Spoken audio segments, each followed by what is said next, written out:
Pinot Blanc, alebo rulánske biele, burgundské biele. Stále hovoríme o tom istom víne. Ročník 2015, lokalita Kosihovce, stredoslovenská vinohradnícka oblasť.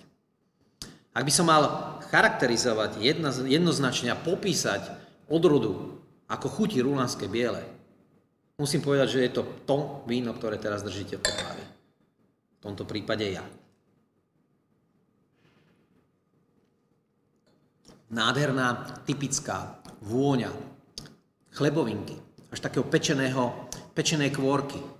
Chuť je veľmi dobre vybalancovaná.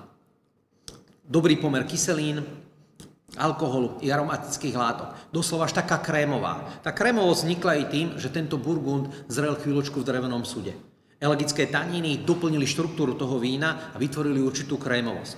Víno má veľmi dlhú perzistenciu a je to aj víno pripravené na dlhšie zrenie.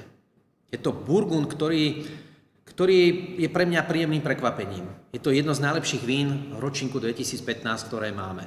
Oplatilo sa čakať. Ochutnajte. Na zdravie.